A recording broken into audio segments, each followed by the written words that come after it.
Ang mga lalaki, pagdating sa pagtatalik, sinisiguro niya na mapapaligayan niya ang kanyang partner. Kaya karamihan ng mga kalalakihan ay nanonood ng mga videos para magkaroon sila ng dagdag kaalaman para mapaligaya nila ang kanilang partner. Pero sa dinami-dami na ng ginagawa ng lalaki sa kanyang partner, nagugustuhan kaya ng babae or sadyang hindi?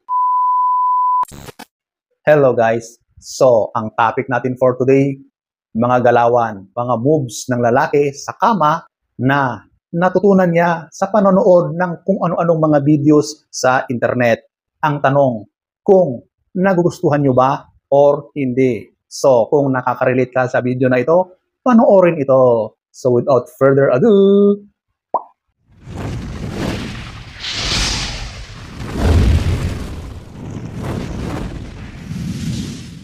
so, ito yung mga moves na ginagawa ng lalaki kapag kayo na ay nagtatalik. Sagutin nyo, mag-leave kayo ng comment kung nagugustuhan nyo ba or ayaw nyo. Number 1, ito, yung hinahampas niya ang kaniyang pipino sa iyong mukha. May mga gumagawa niyan.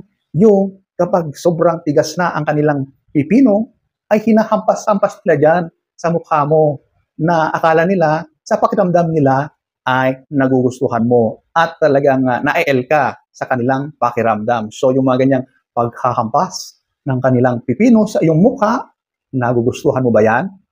Mas na-el ka ba sa mga ganyang mga galawan ng lalaki? Sagutin, mag-leave ka ng comment. Okay? So ayan po ang number 1. Number 2, eto yung dinidila-dilaan ang iyong utong, yung dede mo, di ba? Dinidilaan yan na parang ahas, yung sobrang bilis na akala mo ay nauubusan, di ba? Akala mo ay inaagawan ng utong. Ganyan ang pagdila niya. Yung OA kung makadila, sobrang bilis na parang mahirap i-demonstrate dito kasi tayo ay mapapagalitan, di ba? So, basta kung nararanasan niyo yan sa partner niyo, yung pagdinidilaan, yung utong niyo ay sobrang napakabilis. At yung tipong gigil na gigil siya, di ba? Nagugustuhan nyo ba yon? Kung nagugustuhan nyo, di very good. Alam na namin, di ba? Yan yung mga galawan na ginagawa ng ilang mga kalalakihan. So, yan po ang number 2. Number 3. O, ito, yung galawan, lalong-lalo na kapag kayo ay kinakain dyan sa baba. Ito, yung mga galawan na sobrang gigil na gigil. Di ba, yung pichi-pichi nyo ay napakasensitibo yan. Pero may ilang mga kalalakihan na kapag kumain dyan sa baba, ay sobrang sumisip-sip, di ba? Yung talagang pinanggigigilan, lalo-lalo na yung mani mo, yung tinggil mo, pinanggigigilan, di ba? Nagugustuhan nyo ba yon? Tapos, kung isubsob yung mukha dyan sa pichi-pichi mo, yung tipong yung mukha niya ay basang-basa na, di ba? Dahil nakasubsob na siya dyan. O, yung nguso niya, yung ilong niya, nandun na lahat. Nagugustuhan nyo ba yung mga ganyang mga galawan? Yan po ang number 3. Number 4, ito naman, yung related pa rin sa number 3. Pero ito naman ay, yung gamit ay ang mga daliri. Ito yung kapag ginamit yung daliri sa foreplay, ito naman ay sobrang gigil at sobrang bilis yung pagpasok ng daliri sa loob ng iyong pichi-pichi. So, ang makakasagot nito ay kayong mga kababaihan. Nagugustuhan nyo ba yung sobrang bilis ng paglabas-masok ng kanyang daliri sa inyong pichi-pichi? So, comment down below kung nagugustuhan nyo yung parang nakikipagkarera ang kanyang daliri sa loob ng iyong pichi-pichi. Number 4. Number 5. Ito yung kapag kayo na ay nasa action, yung partner mong lalaki ay sobrang nagmumura.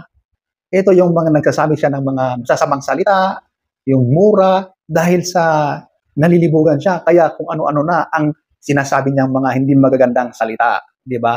Yan yung mga ibang natututunan niya sa panonood ng mga videos sa kung saan-saan, di ba? So, comment mo kung mas na-el ka ba dyan kapag siya ay nag-dirty talk or ayaw mo. So, yan po ang number 5. Number 6, eto, yung dinuduraan ka. May mga ganyan eh. Lalong-lalo na kapag nandun sa baba, dinuduraan niya ang iyong pichi-pichi para mas makadagdag sa dulas. Siguro akala niya ay nagugustuhan mo, di ba? So yung mga ganyang pagdudura sa iyo ay kung nagugustuhan mo rin, di ba? Siyempre, hindi naman pare-parehas ang tao, di ba? May mga babae na mas nagugustuhan nila o nadadagdagan nila yung L sa mga ganyang mga galawan.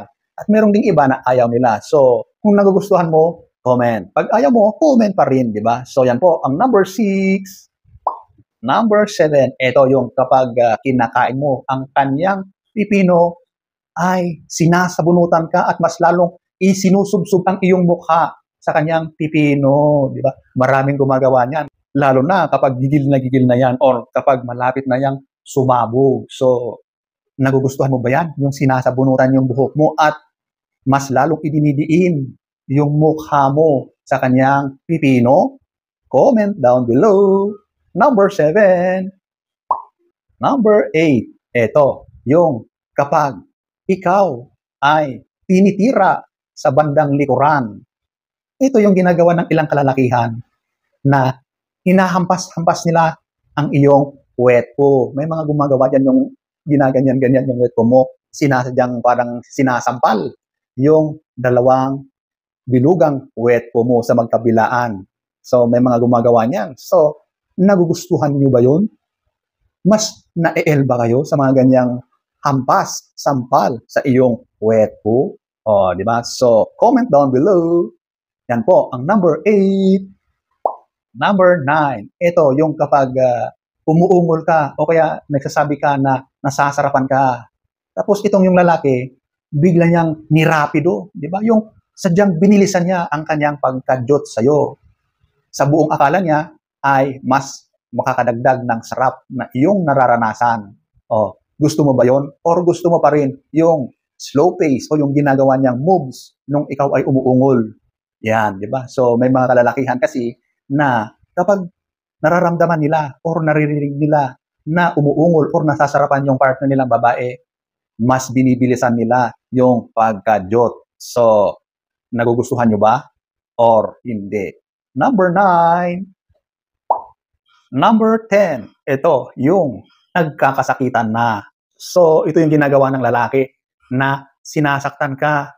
Itong mga pananakit na ito, example na lang, yung sinasakal ka, o kaya yung sinusuntok ka, o kaya naman isinasabit ka doon kung saan-saan, o itinatali ka sa kama. O, di ba? Maraming mga ganyang ginagawa. Maaring yan ay gusto niya at maaring gusto mo rin. Di ba? Kasi may mga ganyang mga akto na ginagawa na nasasarapan ang magkabilang panig. Nagugustuhan mo ba yan? Okay ba yan sa'yo? Comment down below. 2,000 years later. So, ayan po ang mga moves na ginagawa ng lalaki kapag kayo ay nagkakantunan, di ba? So, yung mga galawan na yan, karamihan dyan ay natututunan sa panonood ng kung ano-ano sa internet or sa mga videos. So, sana ay nagustuhan nyo ang ating topic for today. Next story time. Don't forget to subscribe.